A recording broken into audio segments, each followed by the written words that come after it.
Welcome, everyone. This is the final presentation, and this is the one everybody's been looking forward to. We have three sponsors for this event. We have the City of Guelph, the Healthy Landscapes Department. We also have Pollination Guelph, and then we have the Guelph Master Gardeners. And I'd really like to thank all of these people because without them, this event would either not be possible or it would cost you money. So now I'd like to introduce our guest speaker, Doug Tallamy. I'm sure a lot of you know a lot about him. He's written a number of books. One that received an award is called Being Nature Home. And the latest book is called Nature's Best Hope, and it's on the New York Times bestseller list. He's written over 104 research publications, which is quite an undertaking. But his goal for research, I think, encapsulates it all. He wants to better understand how insects interact with plants. And that's what tonight's talk is all about. Let's get going, Doug. The floor is yours. Thanks very much. Okay, I call this talk Making Insects, a guide to restoring the little things that run the world. And it is a pleasure to be here tonight. That is not my phrase. It comes from Ed Wilson, E.O. Wilson, Harvard emeritus at this point. Definitely the most famous entomologist, certainly alive and probably of all times. He's 92 and he writes a book every year. One of the things he did way back in 1987 was write this paper called The Little Things That Run the World. What he was trying to do was tell us what would happen if insects disappeared from planet Earth. And his message was very clear. Life as we know it depends on insects. So if they disappear, life as we know it would end. Most of the flowering plants would go extinct if we lost our insects. And that would drastically change energy flow through our terrestrial ecosystems so much that the food webs that support our animals, the amphibians, the reptiles, the birds, the mammals, even many of our freshwater fish, those food webs would collapse and those animals would disappear. The biosphere, the living portion of the earth, would rot because we would have lost insect decomposers that rapidly turn over nutrients right now, and all we would have is bacteria and fungi. And of course, humans wouldn't survive any of those drastic changes. So it was a somber message, but it was largely ignored. This was 1987. Nobody was worried about losing our insects. As a matter of fact, we spent a whole lot more time and trouble figuring out how to kill our insects. And we're good at that. We're good at that. And besides, if we depend on insects, why do we have National Insect Killing Week? Now, this was 1929, but let's face it, not much has changed. This was a campaign to boost the sales of all brands of chemicals to rid the community of insects. Notice it doesn't say of pest insects or bad insects, of all insects. We just group them all together, got to kill them all. And even if we succeed in killing all the insects in agriculture, which, that makes sense, or at home, which doesn't make as much sense as you might think, we don't worry about losing our insects overall because we think that they're still common in our natural areas. There are two reasons why that's no longer true. And one of them is that we don't have enough natural areas anymore. We have changed those natural areas into our cities, which certainly are not designed to support insects, or into our suburbs, which aren't designed to support anything. And even our rural areas, this is the country, but it's not designed to support insects. Then, of course, we have agriculture. How about rangeland? 770 million acres of rangeland in the US alone. That's 4.5 times the size of Texas. And I know you've got a fair amount up there in Canada as well. As a matter of fact, food production of all types added together now claims almost half of the Earth's land surface. And it's designed for food. It's not designed to support insects. The second reason that our natural areas are not doing a good job in supporting insects these days is because they are invaded by plants from other continents, which are very poor at supporting insects. And we'll talk about why in a few minutes. This is a natural area near me. Every bit of green you're seeing is an invasive plant from Asia.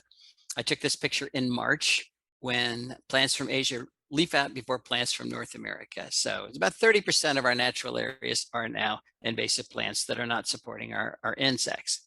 Invasive plants destroy insect populations because they're replacing the native species that support insects, and our non-native plants can't support them. And again, we'll talk about that in a few minutes. Problem is, we brought in over 3,200 species of non-native plants, both as ornamentals and many of which have escaped and are now, running amok in our natural areas. So invasive non-native plants, serious problem. I don't know how old you folks are, but I'm real old. And when I was young, these sights were common. I mean, when we drove around, that's what our windshields looked like. If you looked up at a lamppost, that's what you saw. We just took it for granted. The insects would always be there. Now you look at a lamppost, you see nothing, and our windshields are clean. So we're winning our war against insects, even if it's an undeclared war. And that's why we're seeing headlines like this: the insect apocalypse is here. What does it mean for the rest of life on Earth? Talking about global insect decline. But we're starting to measure it because it seems every time we do measure it, we come up with some very, very scary statistics. In the Midwest, we've lost 50% of our native bees from their historic ranges in the last century. 4 species of bumblebees that have declined 96% in the last 20 years. So they're not extinct yet, but they're functionally extinct. You know, there's only 4% left, which means it's not enough for them to performing their roles in our ecosystems. There are 3 species of bumblebees that may already be extinct. We haven't seen them in a number of years. And there are 25% of our bumblebee species that are at risk of extinction. So, you know, they're in trouble. Europe has done a better job of measuring insect declines. 30% of Europe's grasshoppers, katydids, and crickets, the orthopterans, are facing extinction. Number of moths in particular are in big trouble in Great Britain. 3/4 of their butterflies are in steep decline. Bee moth has declined 99%. The Brighton wainscot and bordered gothic are already extinct. Things are declining pretty much everywhere. Some of the biggest studies have come in out of Germany. Germany has lost 79% of its flying insects since 1989. There are 46 species of moths and butterflies that have already disappeared from Germany. This is the one to focus on. Invertebrate abundance has declined 45% globally since 1974. Now remember, these are the little guys that run the world. These are the little things that we depend on, and they declined 45%.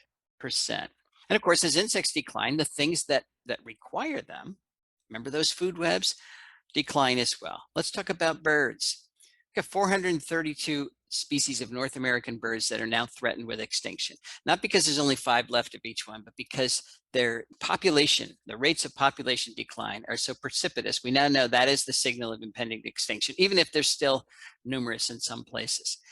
We've got 3 billion fewer breeding birds today than we had. Actually, that should be 50 years ago.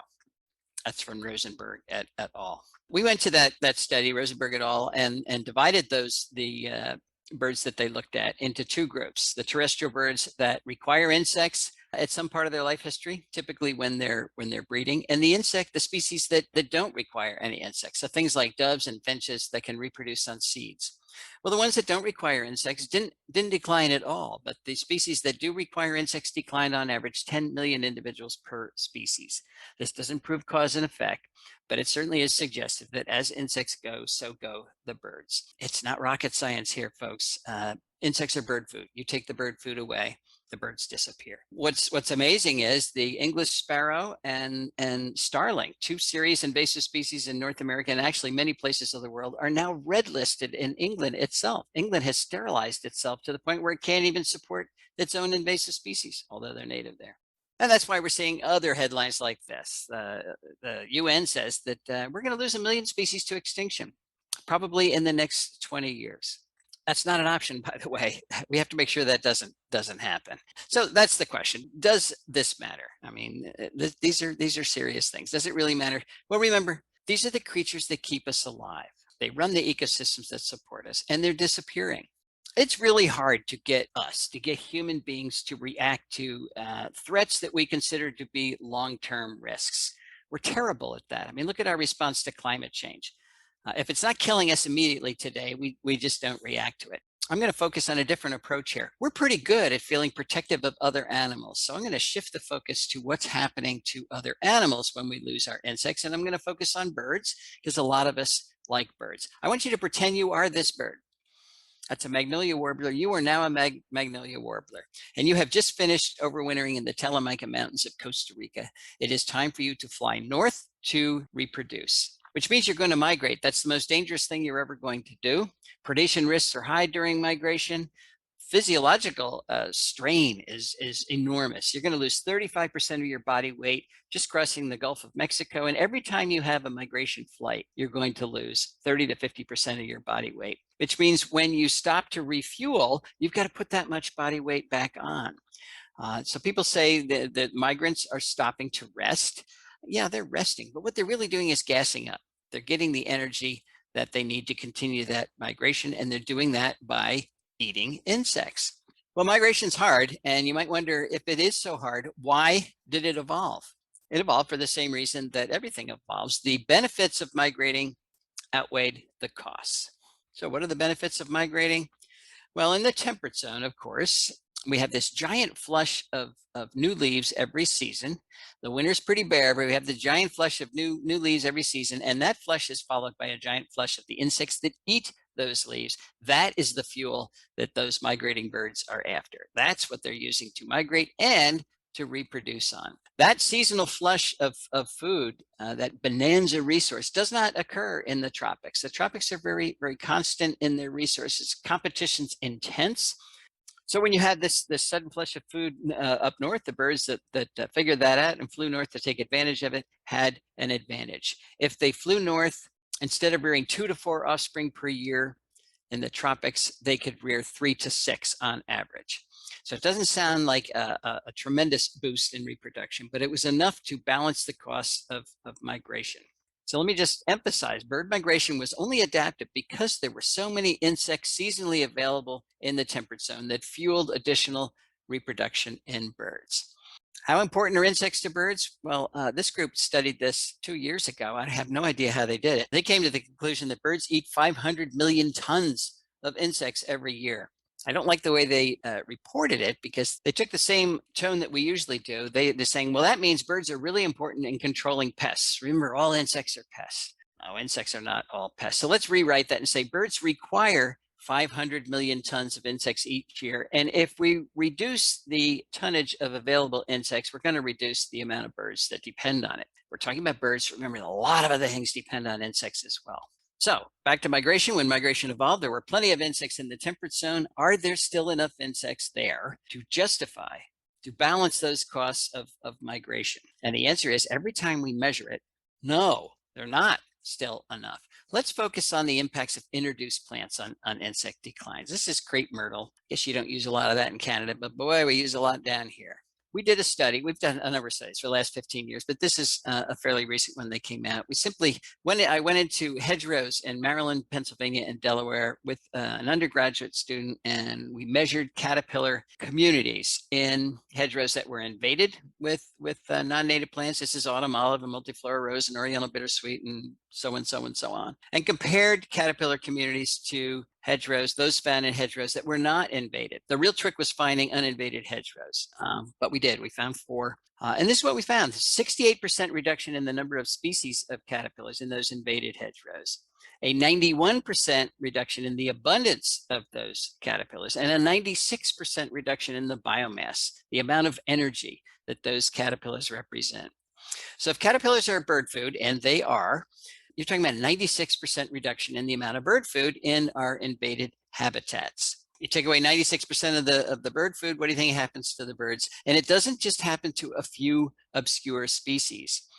If we just look at the migrating birds, that's 386 species of neotropical migrants that may no longer have enough insects to justify all those costs of migration. You're talking about the swallows and the swifts, the orioles, the hummingbirds, the vireos, the tanagers, the buntings, the flycatchers, all of our thrushes, all of our warblers, and don't forget the resident birds that don't migrate. Things like the chickadees and the titmice, all those guys that stick around. It takes thousands of caterpillars for them to reproduce when it comes time to reproduce, which is right now, by the way. 6,000 to 9,000 caterpillars to get one clutch of chickadees. That's a bird that's 1/3 of an ounce, to the point where they fledge. And after they fledge, parents continue to feed them caterpillars for another 21 days. So you're talking about tens of thousands of caterpillars to make one clutch of a tiny bird. And if we want our chickadees to be breeding in our yards, and I would think we do, because it's pretty much all that's left in a lot of places, you have to have all those caterpillars in our yards, because the chickadees are foraging about 50 meters from the nest. They're not flying 5 miles down the road to the nearest woodlot. And if we don't have all those caterpillars in our yards, that's called insect decline. And yes, it's directly linked to bird declines. For example, when we plant ginkgos, zero caterpillars on ginkgos. And that's typical for the ornamental non-native plants that we put in our yards. What if I said to you, introduced plants are reducing your bank account by 96%? I bet that would get your attention. You inherently know that we depend on money and we don't want to lose it. Well, insects are the currency in our ecological bank account. And it's our ecological bank account that keeps us alive. This is harder to grasp, but it's so important. We really need to start thinking about this. I think our only viable option is to learn how to live in harmony with the natural world that sustains us. Not because we're nice guys, but because we want to be sustained. We need to live sustainably with the natural world that sustains us. Otherwise, we're living unsustainably, which means we're not living very long. How are we going to do that? Well, one thing we can't ignore is conservation on private property. 85.6% of the land east of the Mississippi is privately owned, and I'm sure in southern Canada, it's a huge percentage as well. So if we don't do conservation on private property, we're going to fail because we won't be working on lands that are big enough and connected enough to conserve the species that run the ecosystems that we all depend on. We're talking about saving insects, rebuilding insect populations at home on properties like this. First, we have to understand what the causes of insect declines are. It has been described as death by 1,000 cuts because there's so many causes of insect declines. But the major ones are the misuse and overuse of pesticides. Pesticides are a valuable tool when used properly, but they're easy to misuse. Habitat loss, I mean, that we hear that all the time. The use of those non-native ornamental plants, many of which then escape into our natural areas and replace those native plants that are good at supporting insects, become those invasive species. Light pollution is a very serious cause of insect decline. And of course, climate change. To me, this is actually good news because these 5 are easily addressed. They're easily addressed by individual people. Climate change is a tough one. I won't make that an assignment tonight. But you can reduce the amount of pesticides you use. You can convert habitat right where you live. You can stop using those non-native ornamentals. You can get rid of your invasive species and you can turn out your lights. These are pretty easy to do. We have to raise the bar about what we ask our landscapes to do. This is a property down the street from me. And boy, that lawn looks nice now. I mean, he has worked on it. He's got a great lawn, but it's an ecological deadscape. And it's an ecological deadscape because we have valued aesthetics over ecological function pretty much forever. We go to the nursery, what do we want? We want a pretty plant. We don't think about choosing plants based on their ecological function at all. So is it pretty? Can it be a screen, an anchor, a focal point? It's all been about aesthetics. And when we choose plants based only on their decorative value, then landscaping equals ecological destruction. We can turn that around by choosing plants that, yes, are pretty, but they also produce what we call ecosystem services. They support food webs, they protect our watershed, they store carbon, restore soil, support natural enemy communities and pollinators and all of these important things. And when we choose plants based at least in part on ecological function, then landscaping becomes ecosystem restoration. And I'm going to call this 21st century landscaping. We've done 20th century landscaping. We're now in the 6th grade extinction. It hasn't worked out real well. So let's give this a try.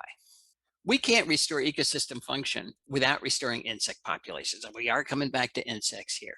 So how do we do that? Well, first we have to decide which insects we're going to make at home. Let's talk about doing it at home. We have to decide that because there are a lot of insects out there, 3 to 4 million species worldwide, about 164,000 species described in US, more than that if we look at all of North America. That's described. I can still find a species in my yard that has not been described. I found 2 last week, as a matter of fact. So there's a lot of species out there that still have not been described. So we get to choose which ones we're going to focus on. We can't have all of these in our yards. I'm going to say that there are 2 groups that we should start with.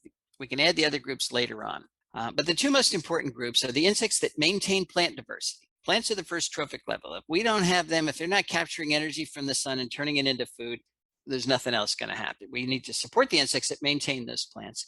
And then we have to get the energy those plants capture from the sun to other animals. It's insects that do that. Most vertebrates don't eat plants directly. They eat something that ate plants. That something typically is insects. So we have to focus on those guys, which means we're talking about pollinators and caterpillars. Who says these are the 2 most important groups? I do, and I'm giving this talk. I know there's somebody somewhere that's going to argue with that, but they're good arguments for this. So let's first talk about pollinators. We'll get to caterpillars in a little bit. We hear a lot about pollinators. The nation has really caught on to the need for pollinators, stimulated largely by the trouble that the honeybee has been in, and also the declines of the monarchs, which, by the way, aren't pollinators, but that's okay. We can save them anyway. Why do we need pollinators? Well, you will hear that we need them because they pollinate a third of our crops. I don't like that as an explanation, because a lot of people say, well, I don't live next to a farm, so I don't need to have pollinators at my house. That's also not accurate. They pollinate about a 12th of our crops. So don't think about our crops. Think about what they're doing everywhere. Our pollinators are pollinating 80% of all plants and 90% of all flowering plants. If we lost our pollinators, we would lose 80 to 90% of the plants on the planet, which is not an option. We need to save pollinators everywhere, not just by agriculture. We're not talking about good land stewardship. We're talking about essential land stewardship. It is not an option to not do this. I get too emotional about this. All right, how are we going to do it? First, we have to understand what a pollinator is. Most insects that visit flowers are not pollinators. They're flower visitors. That doesn't make them bad. They're there using what the flowers have to offer. It's usually nectar. Some of them eat pollen. But unless they transfer the pollen from the female part of the flower to the male parts of the flowers, they're not actually pollinating. So all that buzzing you see around there doesn't necessarily mean those are all pollinators. Who are our major pollinators? Well, we've got one species of honeybee introduced from Europe. It's a great generalist pollinator, particularly of our crops, which are also introduced, most of them. We have 4,000 species of native bees. They're the ones that were here before we brought the honeybee over, and they did the bulk of the pollination before we brought honeybees over. So they know how to do it. They're good at it. We also have 14,000 species, about 12,000 described species of moths and butterflies in North America. Now, many of those are not really efficient pollinators, but there's so many of them. And some of them actually are very good pollinators. But you put all of them together, and many of them are doing it, particularly the moths, at night when we're not watching. It turns out that they are doing a substantial amount of our pollination. So we're going to talk about them as well. Let's first focus on the native bees. If we save the native bees, we'll be almost there. Now we have to understand what a bee is. When I tell people you really need to populations in your yard, they say, no, I'm not going to do that because I'll get stung. And I said, no, you're not going to get stung. Native bees, most of them are solitary. They're not protecting a hive. You can pet them while they're out of flower and they won't sting you. They're not aggressive. And what they're really talking about is yellow jackets or wasps or hornets. Those aren't bees at all. They're wasps. They're predators. They're not pollinating. They're out there eating caterpillars and other things, and they are protecting a social hive. They're very aggressive, and I'm not talking about favoring them in your yard. I'm talking about the native bees. These are the bees. These are the bees here. They are herbivores. They're not predators, and they are not aggressive. The most aggressive bee that we have is the honeybee, and it is protecting a big hive, so you don't want to go kick that hive. All right, how do we make native bees? You have to give them what they need: place to live and something to eat. Okay, that makes sense. Well, where do native bees nest? 3 primary places. Most are ground nesters. Some nest in woody stems, some nest in pithy stems. Let's talk about the ground nesters first. 70% of our native bees are ground nesters. So if your property includes some ground, and I'll bet it does, you can support native bees. The easiest soil to dig in is a sandy loam, and bees certainly like to use that. But there are bees that will dig in the toughest soils, including a hard-packed clay.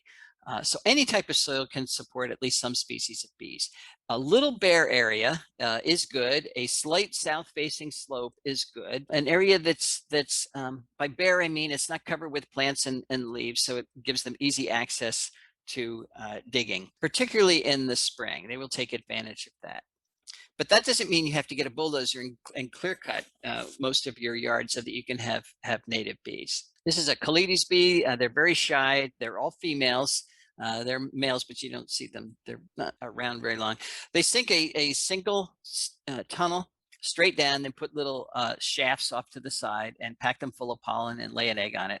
And they're doing this alone. They're solitary. You may have a number of holes in the same region because the soil was easy to dig, but they're not interacting with each other. Pithy stem nesters and woody stem nesters. Now I notice you're going to have a talk by Heather Holm. Don't miss that. This is one of her pictures, and she cut open a pithy stem to show you how they do it. They have these cells. This is the oldest one. It was packed with pollen, and this larva is the biggest.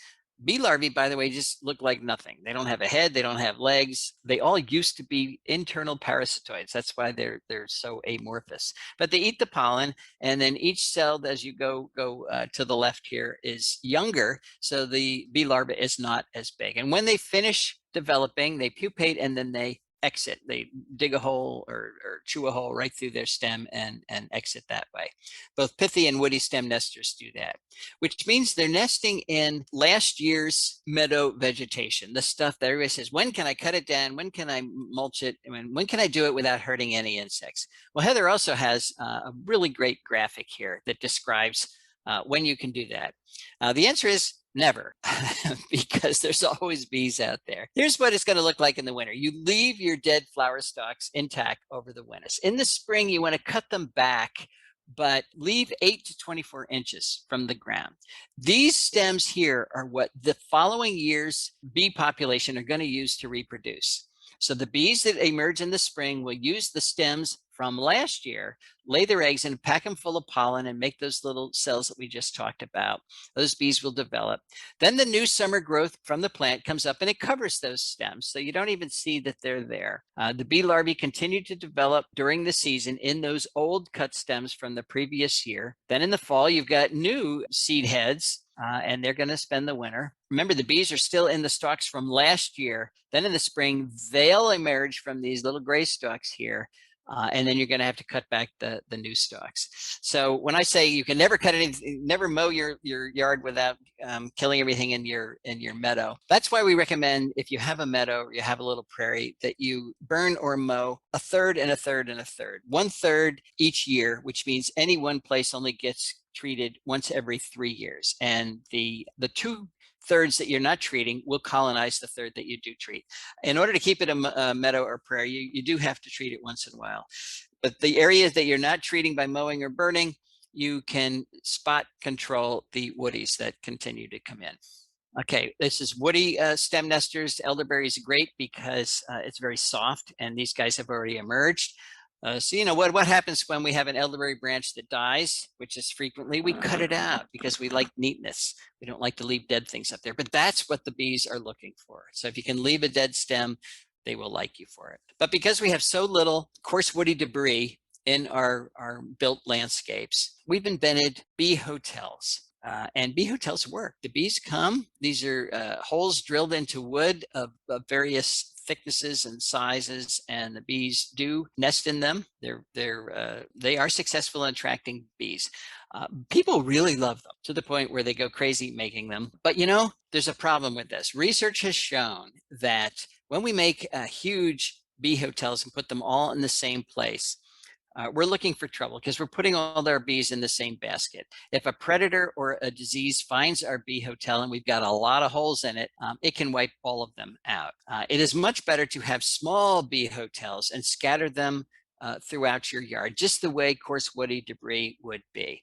You want to protect them from the rain somehow, but then the bees will do much better. And if a predator or disease finds it, it won't take out all of your bees on your property. This is a very convenient way. Take some of those stems. These are old goldenrod stems that I snipped off. Maybe that's like a foot-long stem. I just tied a single string around it. It took me all of about 5 minutes. I laid them out on top of my wood pile, and I got 2 takers. 2 bees nested in there. They're still in there. They're going to emerge soon. But you know that you didn't have to have wood or drill or anything else, and it's a very easy way to put out little bee hotels for your local bees. Okay, what do bees need to reproduce? They need food.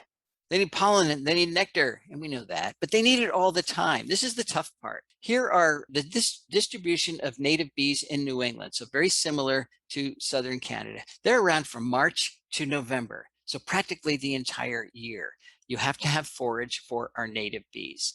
They don't take 2 or 3 months off in the middle of the year when we don't have flowering plants. So this is the biggest challenge. How do you keep flowering plants around all year round? What species should we plant for native bees? Not only do we have to have flowering plants out there, we've got to have the right flowering plants. Sam Droege, he's Mr. B, works at Patuxent Wildlife Research Center, tells us that we should plant for bee specialists. More than a third of our 4,000 species of bees, about 1,300 are highly specialized. They can only reproduce on the pollen of particular plant genera. If you don't have those plant genera, you won't have those bee specialists. If you plant for the specialists, you'll have a lot of specialist bees, and the generalist bees can use those plants as well. If you only plant for the generalists, you're not going to have any specialists. This is where it gets confusing for people. They have a lot of flowers from other continents. None of our specialists can use them because they didn't specialize on them. Many of our generalists can use them. So they see bumblebees and honeybees. Of course, honeybees don't belong here at all. Using butterfly bush and zinnias and a bunch of non-native plants. They say, these are wonderful for our insects. Well, they supply a lot of nectar and pollen for our generalist bees. We want to service all of the bees, though. So go for the plants that support the specialists. Why are bees specializing? Because flowers differ so much. They differ, they flower at different times. They look and smell differently. They've got different pollen morphology. This is what pollen grains look like magnified. They've got little nungies on there that are designed to grab the hairs of particular species of bees so that the bees can efficiently transfer from the male part of the flower to the female part of the flower. They don't want bees that aren't specialized flying off to a different flower and then the pollen is lost. And there's a lot of variation in the nutritional value of pollen. So that gives the opportunity, because flowers differ so much, it gives the opportunity for bees to specialize in particular species of flowers. Here are some of the top plant genera that support specialist bees. Sunflowers, Helianthus particularly, are perennial sunflowers. Asters, several, we broke up asters into different genera. Goldenrods, golden tops, they're all different genera now, but if you think of sunflowers, asters, and goldenrods, you've got more than 40 species of native bees right away. Willows are really important. They flower earliest. That's the first thing to come out, and our very first bees depend on them heavily. Evening primrose, even violets are supporting a lot of things. Any of these guys are going to be great for specialist bees.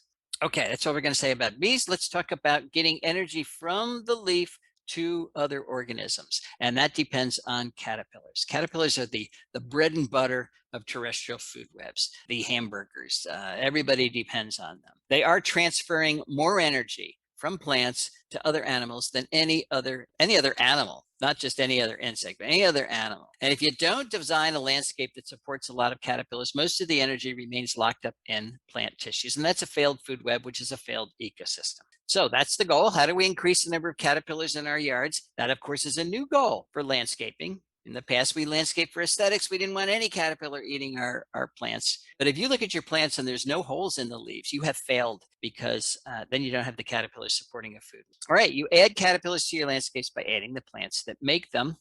There is a catch, though, and that is most plants don't make a lot of caterpillars. This is elderberry, great plant for the birds in terms of berries in the fall, great pollinator plant, but it's a lousy caterpillar plant. It makes hardly any caterpillars. So it's one you'd want in your yard for your pollinators, but you're not going to be satisfied with elderberry because it's not going to support those caterpillars that you need. Why do most plants not support a lot of caterpillars? Because caterpillars are really fussy about what they eat, and they're fussy because plants have made them specialized, made them fussy. Most plants don't want to be eaten at all. Well, they don't want all plants don't want to be eaten. So they protect their tissues with nasty chemicals, secondary metabolic compounds that make those tissues either bitter or downright toxic. And it's a really effective defense that keeps most of the insects of the world from eating most of the plants of the world. And that's why it's green out there in the summertime. It's not because there's no insects out there that want to eat those plants. It's because most of the insects that are out there cannot eat most of the plants. They are too well protected. But we do know that insects eat plants. So how do they do that? Well, this is where the specialization comes in. 90% of the insects that eat plants are host plant specialists, just like the monarch butterfly. Monarch can only eat milkweeds. 90% of our insects are just like that. Every plant lineage that's out there protects itself with a unique cocktail of chemical defenses. And no insect can adapt to all those cocktails. So they pick one or two plant lineages that are really similar in their chemical defenses, and they develop the adaptations necessary to get around them. They develop the enzymes that store and excrete and detoxify those compounds. They develop the behavioral adaptations and life history adaptations that minimize their exposure to those particular compounds. But it's a long period of evolutionary history with those plant lineages for all those adaptations to fall into place. And once they do fall into place, the insect is locked into eating that. The monarch is locked into eating milkweeds. You can give it all the boxwoods or all the buckthorn or all the burning bush that you want, and you won't make a single monarch butterfly. They can't eat them. They're locked in. That's why when we bring in plants from other continents, most of our insects cannot eat them at all. They are useless in terms of supporting our food webs. So all I'm saying here is that plant choice matters if we're trying to rebuild the food webs in areas where we've dismantled them, which is a lot of areas. We have to be very choosy about which plants we're going to put in our landscape. So for example, if I want the Pandora Sphinx at my house, who wouldn't want the Pandora Sphinx? It's beautiful. I got to have Virginia Creeper. That's its primary host plant. If I want the tulip tree silk moth, I need tulip tree. If I want the Luna moth at my house, I've got to have sweet gum. Now, Luna moth eats different things in different places, but locally it's specialized, particularly on sweet gum near the coastal plain. Zebra swallowtail is only going to be on pawpaw. Grapes support a lot of specials like the 8-spotted forester moth. Viburnums will give us the green marvel. I love the names. Brown hooded owlet on goldenrod, along with 110 other caterpillars on goldenrod. Even poison ivy gives us specialists like the beautiful Utilia. Poison ivy, poison ivy it's a good native plant. When you get poison ivy when you try to get rid of it. Leave it alone. You can run faster than it can. The best defense against poison ivy is recognizing what it looks like and just don't touch it. Makes great berries for the birds in the fall, and it does support a lot of insects. Persimmon supports the sculptured moth. These are just examples of the species on these different plants. Black gum gives us the Hebrew. Our beleaguered ashes give us a number of the big sphinx moths, particularly the fawn sphinx, which I think is just gorgeous. That's art in the garden, if you ask me. Maple is very important. Rosy maple moth on maples, the royal walnut moth on walnut and hickory. This is our one of our biggest, called giant silk moth. It's already extirpated from New England, so one of our large moths that's in trouble. Double-tooth prominent on elm. Elm's a really powerful plant. Witch hazel, not so powerful, but it still supports some specialists like the witch hazel dagger moth. Pines are important, the imperial moth, and many others. Even our native clematis. The non-native clematis supports nothing, but you get the spotted thyrus on the native clematis. Ironwood gives us the two-tone ancillus. Buttonbush, the lost owlet, native willows, many things. The Harold is one of them. Coral honeysuckle, our native honeysuckle, gives us snowberry. Clearwings, evening primrose, gives us the evening primrose. And when you plant it, the moth comes and spends the day with its head stuffed in the flowers. It's very cute. Sumac, our various sumacs will give us the showy emerald.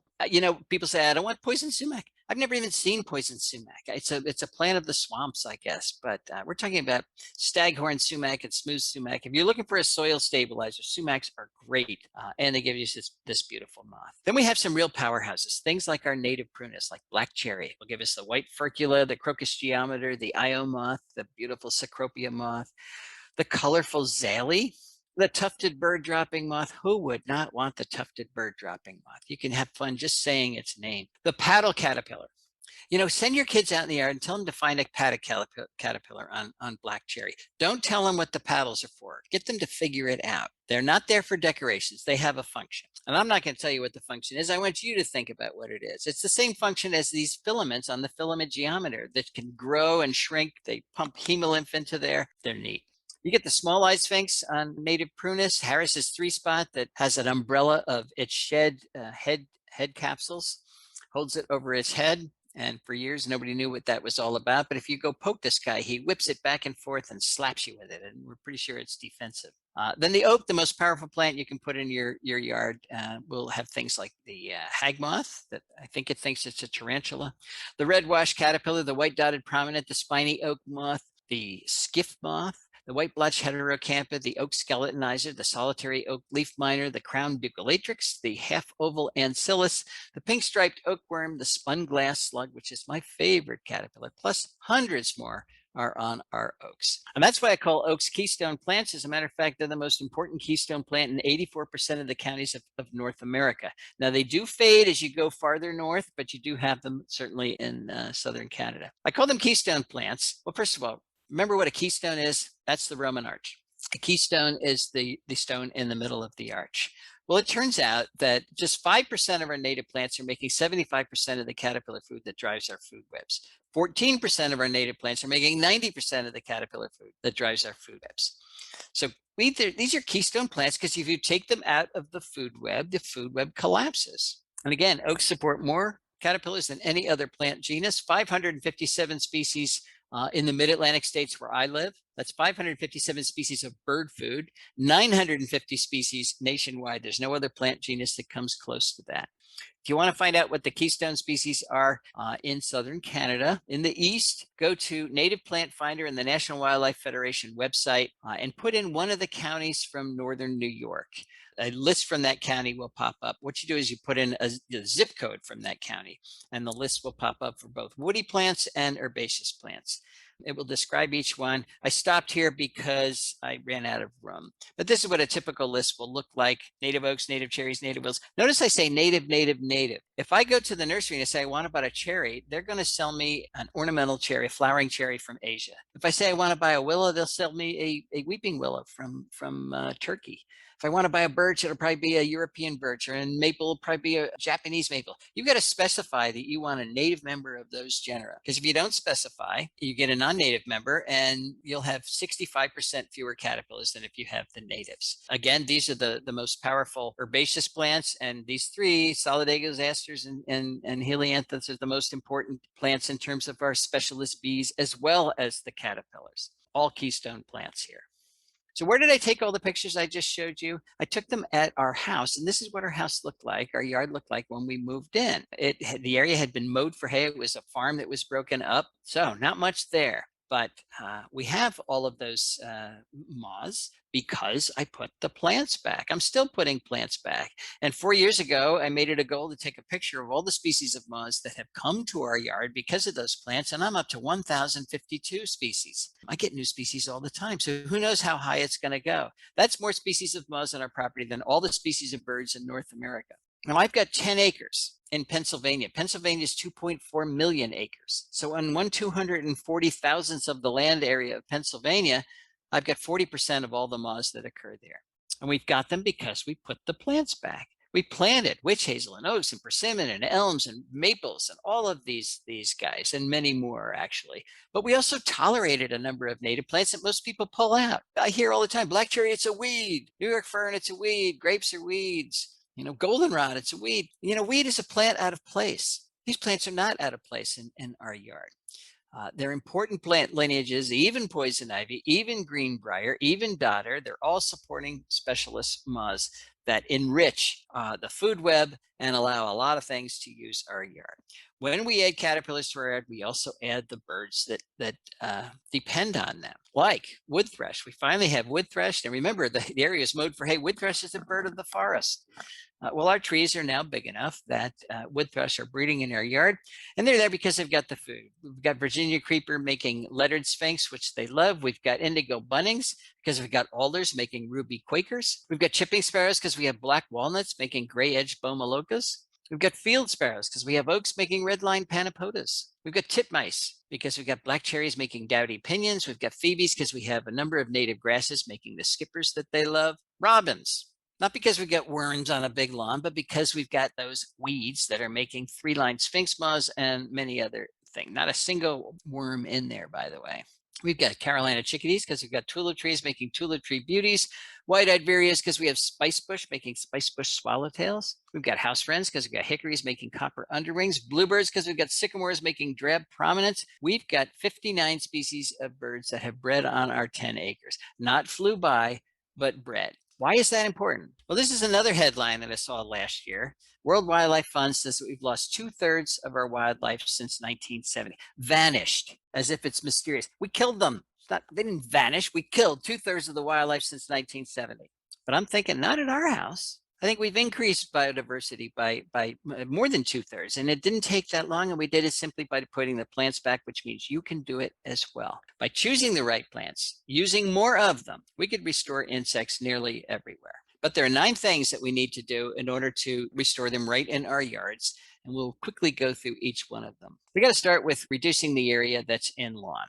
Because we've got more than 40 million acres of lawn just in the US, which is an area the size of New England, dedicated to a sterile ecological dead zone. It's a status symbol. I understand we humans are not giving up our status symbols, but if we cut the area of lawn in half, That'll give us 20 million acres that we can use for conservation. You know, I drive by this church in Mississippi, and it occurs to me, everybody's inside worshiping God's creations, and on the outside, they're killing them all. We're not thinking. If we reduce lawn by 20 million acres and put in the plants in half the area that are lawn, put in those keystone plants, we can create a new national park. And if we do it at home, we can call it Homegrown National Park. Be more than 20 million acres in size. And if you want to join Homegrown National Park, go to our new website, homegrownnationalpark.org. And yes, we're expanding into Canada, and you can get yourself on the map. That's going to happen soon. Get yourself on the map by putting in the area where you live and the amount of land you're going to convert from lawn to native plantings. This is our attempt at social media to get beyond the choir, to talk to people who really don't have a clue that they're an important part of the future of conservation, and maybe they'll get excited about doing it with a lot of other people. The object is to reach that 20 million acres goal. We've got over 7,000 people on the map so far, and we're approaching 1% of that goal, but we'll get there. We'll get there. With your help, we'll get there. Okay, we also have to plant for those specialist bees. We talked about that. We've got to remove invasive species from our property. If everybody removed the invasive plants, the ones that have been proven to be invasive, from our properties, we'd be at least 85% done. Then we can work on the public spaces where we have all those properties. If we don't remove the invasive species, we've got a declining ecosystem. That is, that's one of the major causes of our biodiversity losses. And then, of course, well, these are some of the commonly planted invasive ornamentals. Depends on where you are. English ivy is always a big one. Calorie pear, terrible down here. I don't think you're planting a lot of it up there. I hope not. Porcelain berry, if you don't have porcelain berry yet, that's wonderful, but you're gonna have it. This is the kudzu of the north. And it grows faster than anything. The only good thing about porcelain berry is it grows on top of the other invasives and kills them. But don't buy porcelain berry in the nursery, please. Burning bush, terrible invasive. The understory in most of New England is burning bush. Privet is a huge one down south. Chinese elm. I mean, they're all over. You know what they are. Okay, use keystone plants. We talked about that. Landscape for caterpillars. We didn't talk about this yet. It's a really important point that we're just starting to think about. Now, I live in Chester County, Pennsylvania, where oaks support 511 species of caterpillars. A few of them, like the polyphemus moth, complete their development on the tree. The caterpillars eat the leaves, then they spin a cocoon and hang from the branches, and then they emerge as an adult, and then they do it all over again. And I wish everything did that. But most species don't. Most species, and I'm not just talking about oaks here, on trees, the caterpillars complete their development, or they complete their growth, and then they drop from the tree to pupate. They wiggle their way beneath the ground because the ground's nice and soft and loose and not compacted. And then they pupate underground, or they spin a cocoon in the leaf litter under the tree. That's what most species do, but there is no leaf litter under the tree. And we do this wherever we landscape. We've taken away the natural landscape under trees, and we've created ecological traps. The moths will lay their eggs up here, the caterpillars grow, and then they drop down to pupate. They either get mowed or squished, or the ground is too compacted for them to get underground to pupate, or there is no leaf litter for them to spin their cocoon in. I'm convinced that this type of landscaping, which we do all over everywhere, is another major cause of insect declines. And of course, the cement landscape is even less of a viable option. This is what most people do. You have a tree and a lawn. Nobody's measured how well caterpillars do in a situation like this, but I guarantee they do better in a layered landscape like this, where you have a tree, and then maybe a dogwood here, and then a native azalea and ferns and ground cover. Your caterpillar drops down to a safe site. The ground is not compacted. They can easily get beneath the ground and pupate, or they can spin a cocoon in the leaf litter that is hiding under there. Survivorship will be much higher. This is where you can do your fancy spring ephemeral gardening. And this is how you shrink the lawn. You put a big bed around your trees. These are safe sites. Use your ground covers here, wild ginger or ferns or mayaples or foam flower. There's a whole bunch of them. They're all safe sites. Reduce your light pollution. There's a lot of research coming out of Europe that is telling us that light pollution is one of the major causes of insect declines. When we put in our keystone plants, we're going to invite a lot of insects to our yards, and then we're going to kill them with our security lights. It's actually good news because we have to stop insect declines. We've got to reverse it. We've got to build insect populations. And if turning out our lights is one of the major ways to do that, we're getting off easy. But I know what you're going to say. I can't turn the light out over my garage because the bad man will come. Okay, put a motion sensor on your light so that it only turns on when the bad man does come. And the first thing you're going to discover is the bad man doesn't come very often. And if you don't want to do that, take the white bulb out of your security light and put in a yellow bulb. A yellow LED bulb is the best because yellow wavelengths are the least attractive to nocturnal insects. If we switched out our white lights in our night lighting and put in yellow bulbs, particularly yellow LED bulbs, we would save billions of insects right away and billions of dollars too, because LEDs, of course, are a lot more energy efficient. Oppose mosquito spraying. I don't know about you guys, but this is a huge business in the US. Mosquito Joe, he's going around undoing everything I've been talking about for the last 15 years. And he says, well, you know, it's okay because it only kills mosquitoes, which is not at all true. I don't know if you saw the headlines last year during monarch migration. There were huge monarch kills, hundreds of monarchs killed by Mosquito Joe fogging for mosquitoes. It kills all the insects it comes in contact with. And he says, well, it's okay because it's a natural product. And it is a natural product. It's pyrethroids made from chrysanthemums. But cyanide is a natural product too. So I'm not sure that's a good argument. The big thing is it doesn't work. You don't control mosquitoes in the adult stage. You control them in the larval stage. In order to control mosquitoes in the adult stage, you have to kill 90% of them. Mosquito Joe kills about 10% of them. So he's not even close to working. And that's why he has to keep coming back and back and back. So it costs a lot of money for something that doesn't work. If you really want to control mosquitoes, you control them in the larval stage. You get a bucket and you fill it full of water and you put in some straw or hay and let it ferment for a couple of days. Keep it in the sun, let it get nice and gooey. What's building up in there is algae and diatoms. That's what mosquitoes larvae eat. Adult female mosquitoes find it irresistible. They really want to lay their eggs in there. Then you put in a mosquito dunk. It's Bacillus thuringiensis, it's a natural bacterium that only kills aquatic Diptera. You get this at the hardware store and it's not expensive. So you put one of those in there, the mosquito larvae chew on it and they die. Very targeted. The only aquatic Diptera in your bucket here is a mosquito. Don't go throwing this in natural bodies of water because it will kill chironomids and other aquatic Diptera that are important parts of the food web. So stick to your bucket. If a dragonfly gets in there, it won't hurt it. If your dog licks it, if a bird drinks it, no problem. The people say, how big does the bucket have to be? It doesn't matter. The bigger, the better, but it doesn't have to be 5 gallons. It can be whatever you want, and it will work. Targeted and cheap. As a matter of fact, let's talk about insecticide use overall. Go to the hardware store and look at the shelves that are offering pesticides for home use. It's row after row after row. Homeowners buy a ton of pesticides to kill insects that they don't need to kill. Most of us have entomophobia. If you see an insect or a spider, which is a predator eating the mosquitoes we're trying to kill, we got to kill it. The pest control guy knocks on your door and says, I saw something moving in your yard and I will kill it for only $500. This is taking advantage of our emotions. Most of those insects are absolutely harmless. We have to control termites, and that's about it. That's about it. Everything else is certainly tolerable. So cut down on your use of insecticides. They're just not necessary. Finally, a lot of people say, I can't do what you're suggesting because my homeowners association or my township says that I have to landscape with half-inch lawn and they're all non-natives. We've got to change those rules. Join your HOA, get on your town council, change the rules from within. We've got to infiltrate. And you know what? It's happening. I'm hearing examples of people that have joined their HOA and people are now listening. The rules that were set up to establish your neighborhood as a high status neighborhood, that was back in the 70s when people had rusty cars in their front yards and they were trying to combat that. I understand that, but then they moved into how you landscape without any ecological knowledge. This is changing now, but only when we actively change from within.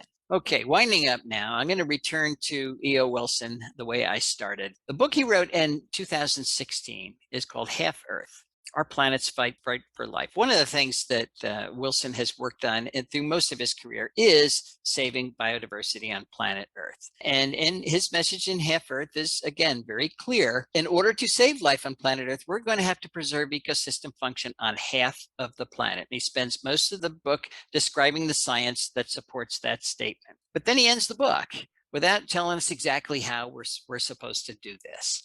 And a lot of people, were scratching their heads. Remember, agriculture has already taken up half of the terrestrial Earth. And we're in the other half. All of our infrastructure, our 7.8, 7.9 billion people, our airports, all of that stuff is in the other half. How can we have ecosystem function when we've got all that stuff in the other half? Well, I think we can do it. I think we can realize EO's dream of saving half the earth, but we need a new approach to conservation. The old approach has been exclusionary. Humans are here and nature is someplace else. That's not going to work anymore. There is no someplace else. We now need to coexist in the same place at the same time. We've got to have functional ecosystems, save nature, reconstruct nature where we live, where we work, where we play, and we can do it. It doesn't mean that you have to save insects for a living, although it's a good living, but you can save them where you live.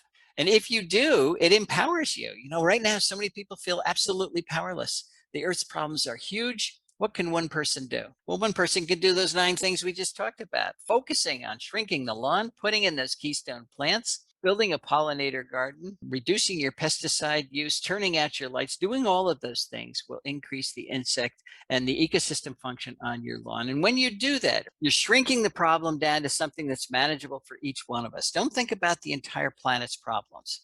You'll get depressed if you do that. Just worry about the area of the planet that you can impact. If you own property, that's obvious. That's where you're going to start.